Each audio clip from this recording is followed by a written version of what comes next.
E em João, a partir do versículo 1, João 5, a partir do versículo 1, fala assim: algum tempo depois, e esse depois é depois que Jesus tinha ido para Nazaré, tinha tido lá as experiências dele lá na Galiléia, ele volta para a Judéia, ali em Jerusalém, para participar de uma festa. E aí, nesse tempo, Jesus subiu a Jerusalém para a festa dos judeus, para uma festa dos judeus. E há em Jerusalém, perto da Porta das Ovelhas, um tanque, que em aramaico, em outras traduções vai falar que em hebraico, é chamado de Betesda, tendo 5 entradas em sua volta. Ali costumava ficar um grande número de pessoas doentes e inválidas, cegos, mancos e paralíticos. Eles esperavam o movimento das águas. De vez em quando descia um anjo do Senhor e agitava as águas. O primeiro que entrasse no tanque, depois de agitadas as águas, era curado de qualquer doença que tivesse. Um dos que estava ali era um paralítico, que fazia 38 anos que ele era paralítico. Quando o viu deitado e soube que ele vivia naquele estado durante tanto tempo, Jesus lhe perguntou: você quer ser curado? Disse o paralítico: Senhor, eu não tenho ninguém que me ajude a entrar no tanque quando a água é agitada. Enquanto estou tentando entrar, outro chega antes de mim. Então Jesus lhe disse: levanta-se, pegue a sua cama, a sua maca, em algumas traduções, e ande. Imediatamente o homem ficou curado, pegou a maca e começou a andar. Louvado seja o nome do Senhor. Os irmãos podem sentar? E quando nós estamos falando do vento do Espírito, daquele vento que é o vento que sopra sobre o cristão, e nós falamos que nós precisamos saber diferenciar aquilo que vem de Deus e aquilo que não vem de Deus, a única forma de nós diferenciarmos isso é conhecendo mais a Deus. E como é que nós podemos conhecer a Deus? Por nós mesmos, nós não podemos conhecer a Deus, porque Deus é Deus. Deus, ele é para nós algo incompreensível. Se nós começarmos a pensar quem criou Deus, como é que foi e tal, nós não temos respostas para essas questões, porque são questões muito grandes para que a gente compreenda. Então nós compreendemos, nós podemos entender, nós podemos conhecer a Deus a partir do que Ele quer revelar para nós. Então nós conhecemos a Deus a partir da sua própria revelação para nós. E como é que Deus se revelou para o ser humano? Através de Jesus Cristo. Então, entendendo o pensamento de Cristo, entendendo a ética cristã, entendendo a forma como Jesus vivia, o que ele pensava, como ele fazia, nós estamos conhecendo mais a Deus. E conhecendo a Deus, nós não estamos sujeitos a qualquer vento. Entendem isso que eu falei? E essa é uma passagem bíblica que às vezes nós passamos por ela muito rápido, e ela é muito profunda nas suas questões, e ela traz um conhecimento profundo de Jesus e do que é o Senhor. Um Deus, como não há outro, que se conte história sobre outro Deus, nem em mitologia nenhuma, que ele se preocupa com o ser humano, que ele ama o ser humano, a ponto de olhar para uma pessoa que está naquele tanque lá há 38 anos esperando algo, uma crendice, e ele vai ao encontro daquela pessoa para que ela pudesse ter uma experiência viva com ele. Esse é o Deus a quem nós cremos. Entenderam o que eu falei? O Deus que nós cremos é um Deus que ele nos ama a tal ponto que ele não fica indiferente ao nosso sofrimento. Algumas traduções, esse texto é um texto um pouco confuso, porque a forma que ele se coloca, parece que aquilo ali acontecia de fato, né? Que tinha um anjo que ia lá mover as águas e tal, mas o que muitos biblistas dizem é que nos textos originais mais antigos, o final do versículo 3 e o versículo 4, eles não estavam, que isso foi um adendo que foi acrescentado, que era uma crença. Havia uma crença de que aquelas águas eram agitadas de vez em quando, e que descia alguém ali e aquela pessoa era curada. Como nós temos diversas crendices hoje. Muitas. Final de ano tem gente que vai para lá pular ondinha.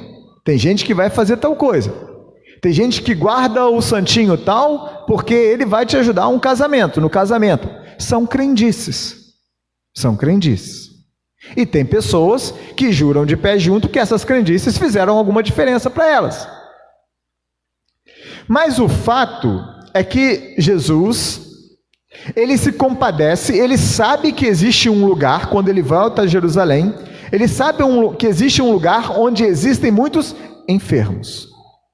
E que esses enfermos estão ali, alguns há muitos anos, esperando uma oportunidade para chegar ali e serem curados.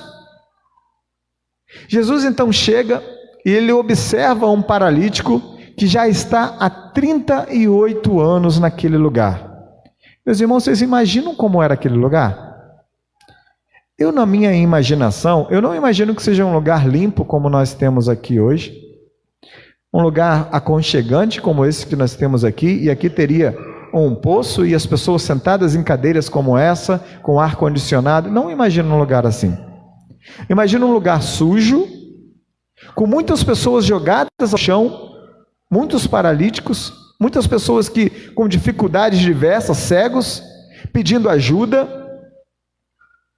Quando você começa a estudar a geografia daquele lugar, você vê que aquelas águas elas não eram contínuas, então tinha um momento que elas paravam, e aí, quando a água fica parada, tem uma série de questões que acontecem ali, e depois elas tinham um movimento, e imagina que o momento que aquela água começava a movimentar, havia-se a crença de que um anjo estava movimentando, e você consegue imaginar o tumulto que acontecia naquele lugar? As pessoas passando por cima daquele paralítico, cada um preocupado com a sua própria dificuldade, cada um preocupado com a sua própria doença, cada um preocupado com ser restabelecido ou conseguir alcançar aquilo que era o seu propósito, passando por cima daquele paralítico, e ele já estava ali há muito tempo. A Bíblia nos traz um diálogo curto entre Jesus e aquele homem, mas eu gosto de imaginar mais elementos ali dentro. E Jesus ele chega até aquele paralítico, e ele entra naquele lugar e ele observa aquele paralítico e ele fala assim: na minha cabeça é aquele ali com quem eu vou falar. Porque, gente, vocês já pararam para pensar, existiam muitos outros ali dentro, muitos outros que também estavam ali há algum tempo e que também tinham enfermidades. Mas Jesus sabia que bastava que um recebesse, e que o testemunho daquele que recebeu era suficiente para que os outros também crescem, e para que os outros também depois passassem a entender que aquilo ali não era o que trazia a cura e a salvação, que a salvação vinha dele. Entendem? Aquele paralítico, depois pelo diálogo, e nós vamos falar sobre o diálogo dele, ele não parecia ter esperança mais de que ele pudesse ser curado naquele lugar, mas ele estava ali constantemente, ele ia todos os dias para lá, mesmo sem ter esperança de que algo pudesse acontecer, porque ele fala para Jesus assim: olha, não tem ninguém que me leve lá, o anjo vem aqui, quando as águas são agitadas, outro vai e entra na minha frente, eu não tenho como ir. Ele não tinha esperança, mas ele estava lá, meu irmão e minha irmã, e sabia que tem crente que vem para a igreja assim também, sem expectativa. Mas lá só tem, as pessoas falam bem, tem aquele pastor lá que é gente boa, que é legal, eu vou para lá, vou sentar lá. Meu irmão, só que aqui nós não estamos falando de crendices, o que é pregado neste lugar é um Deus vivo que faz as coisas acontecerem, é um Deus que faz toda a diferença, e você, quando sair da sua casa para vir para este lugar, você tem que vir cheio de expectativa daquilo que Deus vai fazer aqui, porque Ele é Senhor. Não precisa vir para cá marcar ponto. Já marquei meu ponto, agora bati o ponto, essa semana está tranquilo, já está salva. Não tem isso. Venha com expectativa. Venha crendo que você vai para um lugar onde existe um Deus, que Ele faz toda a diferença. Sabe? Não se acostume a vir aos cultos. Venha sempre com uma expectativa nova. Nós somos metodistas, né? Na história do metodismo, diz que um determinado dia de maio, um homem chamado John Wesley, que é considerado um dos principais, né? Se não o principal iniciador desse movimento metodista, ele estava em casa sem muita vontade de ir até uma reunião, e ele vai sem vontade mesmo, ele vai àquela reunião e ali alguém começa a ler uma introdução ao livro de Romanos, e ele fala que ali ele sentiu o coração dele estranhamente aquecido. E ele, já sendo pastor, já tendo uma vida, uma caminhada com Deus, ele fala que ali pela primeira vez ele teve certeza. Ele viveu o que está em Romanos 6. O Espírito dele testifica com o Espírito de Deus de que ele é filho de Deus. E eu quero te dizer que se você não sente o teu Espírito testificando com o Espírito de Deus, de que você é salvo por Ele, de que você é filho de Deus, você deve parar todas as outras coisas que você está buscando e vir para esta igreja cheio de expectativa de que o Senhor venha no seu coração e te dê essa certeza, porque isso vai fazer toda a diferença na sua forma de viver. O nosso chamado para pregar, o nosso chamado para estar aqui na igreja, não é um chamado para animar vocês, para que vocês passem a semana animados e aí no domingo vem aqui e a gente anima de novo, porque tem muito isso. Principalmente nas empresas hoje, eu trabalhei para uma empresa há muitos anos quando eu vim aqui para o Rio, eu trabalhei para uma empresa que todos os dias você tinha que passar lá de manhã, porque era uma empresa que você representava alguns produtos, e para você conseguir ter motivação, garra para passar o dia inteiro, a empresa precisava fazer uma dinâmica todo dia para você conseguir ter assim. A igreja não é isso. A igreja não vive de animação de pastor, de nada disso. A igreja vive pelo poder daquele que é Senhor desta igreja, pelo que Ele faz na vida de vocês, pelo que Ele faz na nossa vida e pelo que vocês vêm aqui contar daquilo que Ele fez, testemunhando daquilo que o Senhor fez em nós. Foi isso que acontece com esse homem depois que ele vive a experiência com Deus. Então Jesus chega diante daquele paralítico, que já estava há 38 anos paralítico. Jesus chega diante dele e pergunta assim: você quer ser curado? O que ele responde para Jesus? Olha na Bíblia de vocês. A resposta para essa pergunta, ela parece muito simples. Você quer ser curado? Sim. Mas ele não responde sim. Ele se queixa. Ele se queixa. Ele fala assim: olha, eu estou aqui já há tanto tempo, e quando as águas são agitadas, Jesus podia ter virado para ele, e pode ter sido assim, a Bíblia. Não é isso que eu estou te perguntando.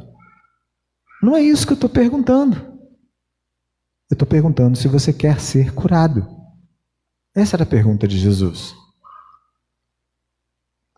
Sabe, e essa pergunta, ela me remete, a forma como aquele homem responde essa pergunta, ela me remete a um fato de que há uma questão que me faz pensar a cada dia na minha vida de onde eu estou colocando a minha esperança, onde eu estou colocando a minha fé. Porque pode ser, meu irmão e minha irmã, que a gente acorde todos os dias e fique esperando assim: é hoje que o fulano vai ligar, vai falar comigo. É hoje que vai acontecer aquela coisa, a pessoa do meu emprego vai se lembrar de mim, o meu chefe vai se lembrar de mim. Imagina José. José podia ter todos os dias a esperança de que o copeiro do faraó iria se lembrar dele. Por quê? Porque José interpreta, lembram disso? José interpreta o sonho do copeiro.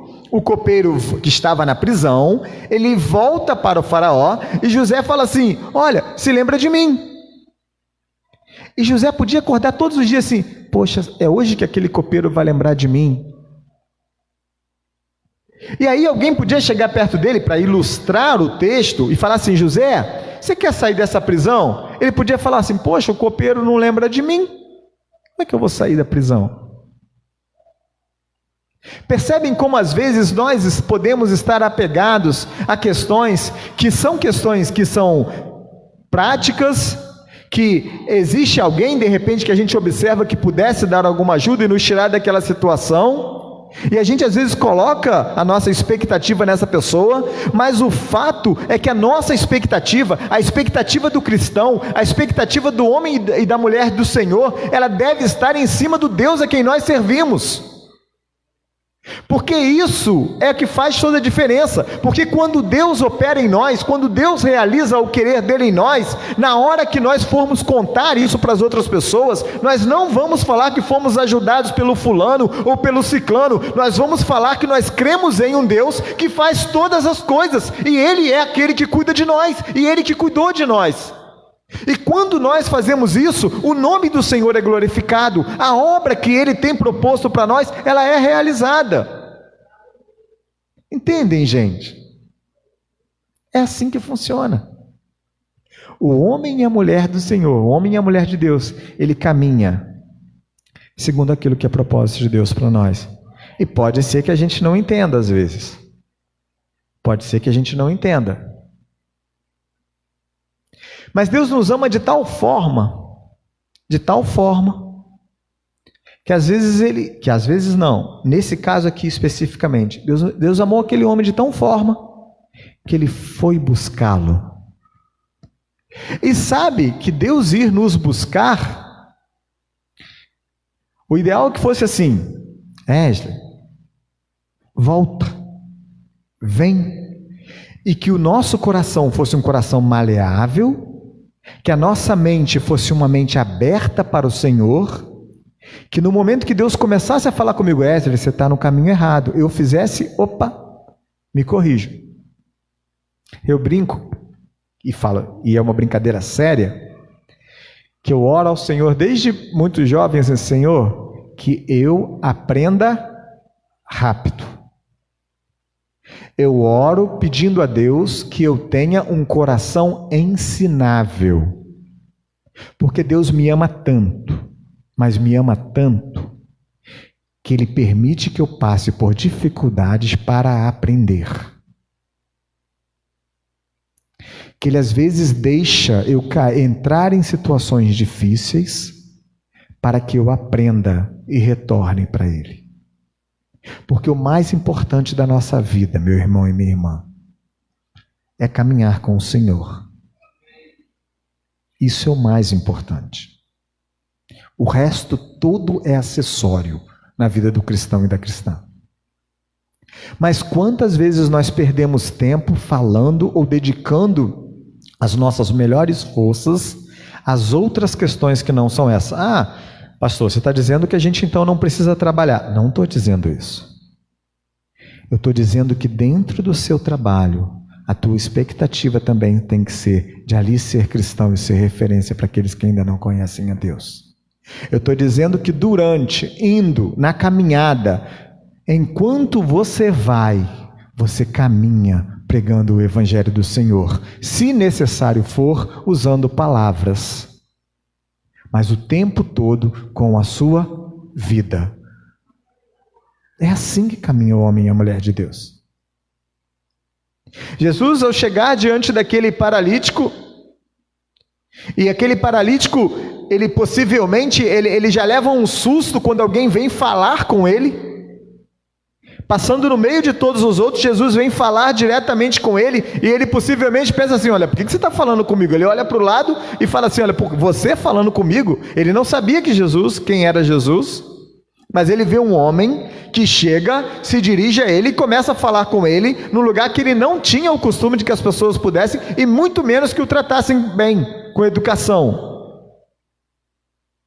Porque a enfermidade dele era tida como fruto de um pecado dele ou dos pais. Então não tinha motivo para alguém tratá-lo bem segundo aquela lógica do momento ali. Mas Jesus, ele demonstra que existe toda outra forma de ver as situações. E na verdade a enfermidade deste homem, no final, ela glorifica o nome do Senhor. Quando Jesus chega diante dele e pergunta para ele: quer ser curado? A resposta dele não é que eu quero ser curado.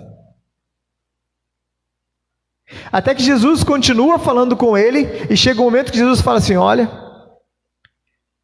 e eu acrescento que ele poderia ter dito isso, para que se manifeste a glória do Senhor neste lugar, para que vocês vejam que vocês não têm que estar esperando a água do tanque balançar, que isso é perder tempo, porque você tem contigo agora aquele que é Senhor e Salvador de todas as coisas. O seu Senhor e Salvador, Ele está caminhando contigo. Ele não aparece de vez em quando as águas são balançadas. Ele não precisa de vir um movimento diferente, não precisa ser de 10 em 10 anos, não precisa ser de 2 em 2 anos, não precisa ser. O Senhor está conosco o tempo todo, e agora que Ele está diante de você, Ele te pergunta, como perguntou para o paralítico: queres ser curado? E aí ele fala: levanta, toma o teu leito, toma a tua cama, pega a tua maca e anda. Isso é o que o Senhor faz. Não há outro, meu irmão, minha irmã, na história que tenha feito algo semelhante. Não há outro. O texto ele traz 3 características que eu queria que você frisasse nessa noite. Dentro da nossa perspectiva de conhecer a Deus, de saber o Deus com quem nós estamos lidando.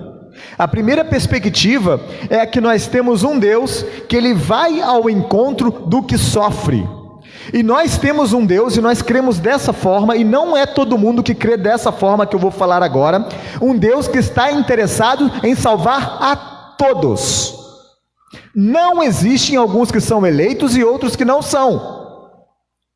Nós cremos num Deus que está interessado em salvar a todos. Todos. Esse é o primeiro ponto que eu queria destacar com você. O amor de Deus por nós é esse. Um Deus que vai ao encontro do que sofre. O segundo é um Deus que se faz conhecer por meio de Cristo. Sempre que você quiser saber algo sobre Deus, como é que seria o agir de Deus nesse ponto, procura um momento onde Cristo atuou. Procura uma parábola, procura um texto bíblico que fale de uma experiência com Cristo, porque ali você vai ver o que Deus faria. Porque Cristo se manifesta para nós, Deus se revela para nós, através de Cristo. O terceiro ponto é de um Deus que Ele é, e Ele se coloca assim, Ele se colocou assim para Abraão. Ele começa a constituir um povo para Ele, com essa visão de um Deus que é suficiente. Então que eu e você, meu irmão e minha irmã, a cada dia nós possamos examinar a nossa vida e ver se nós não estamos colocando a nossa esperança, a nossa expectativa em alguma crendice, em alguma outra coisa que não seja o Senhor, porque Ele é suficiente. E Ele não dialoga com essas outras coisas. Não dialoga. Que a gente avalie a nossa vida cada dia. Homens e mulheres do Senhor, nós cremos em um Deus que é suficiente para cuidar das coisas que nós precisamos. Pastor, quem não veio hoje, quem não ouviu a pregação hoje pela manhã, deve ouvi-la. Está lá disponível no YouTube. É no YouTube, né, pastor? No YouTube, deve ouvi-la. Foi uma bênção. Foi uma bênção. De um rei que em um momento ele confia nas próprias forças e depois ele entende que a sua dependência, que a dependência dele deve estar no Senhor. E quando ele coloca a dependência dele no Senhor é que as coisas acontecem. A nossa dependência, meu irmão e minha irmã, ela precisa estar em Deus. Eu sei que eu estou repetindo muito isso, mas eu estou repetindo para que você grave isso que eu estou falando.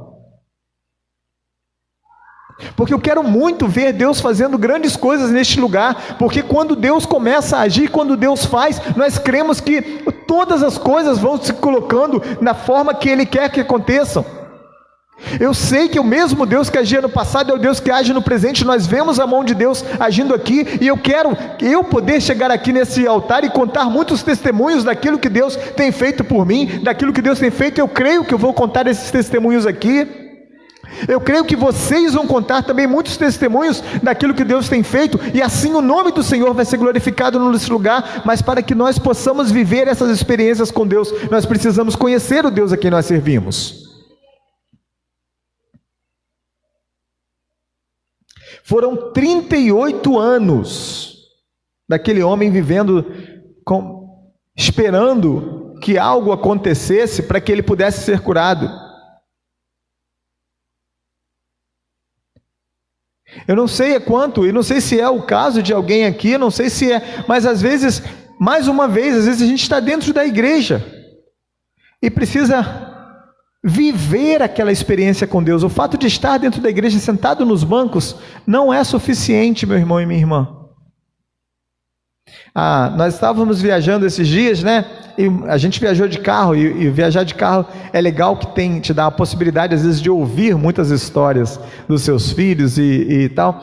E a Patrícia estava conversando com eles em um determinado momento, e a Patrícia estava lembrando de Naamã e contando a história de Naamã, que era lá um chefe do exército sírio, né?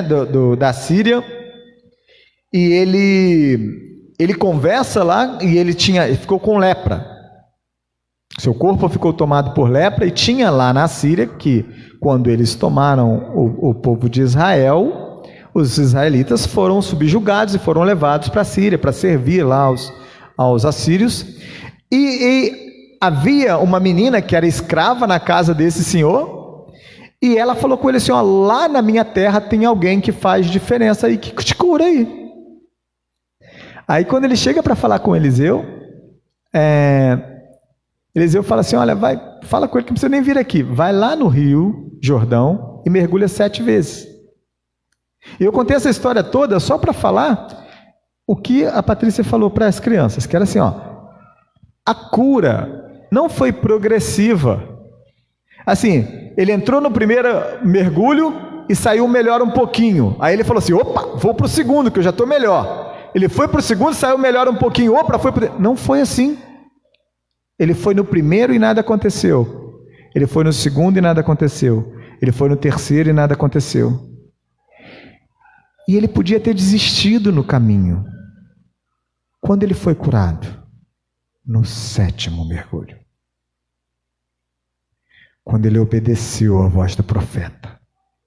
Quando ele fez aquilo que o Senhor falou para ele fazer. Ele viveu a experiência de ser curado da lepra. Entende? Tem o homem e a mulher de Deus, muitas vezes, ele perde a oportunidade. Porque ele aceita Deus mais ou menos, aceita Jesus mais ou menos. Não, aceito, vou lá, estou fazendo a minha parte, bati o meu ponto. E o que nós precisamos fazer, meu irmão e minha irmã, é mergulhar naquilo que é o nosso Deus, é experimentar aquilo que é o nosso Deus a fundo, é ter profundidade com Ele, é conhecê-lo profundamente, é buscá-lo profundamente, é dobrar os seus joelhos, se for assim que o Senhor colocar no seu coração, é sentar num cantinho da cadeira aonde o Senhor colocar no seu coração, é ficar em pé, é fazer do jeito que o Senhor colocar no seu coração, mas que você busque ter intimidade com esse Deus, você busque experimentar daquilo que Ele tem para você, porque é isso que vai fazer toda a diferença nas nossas vidas.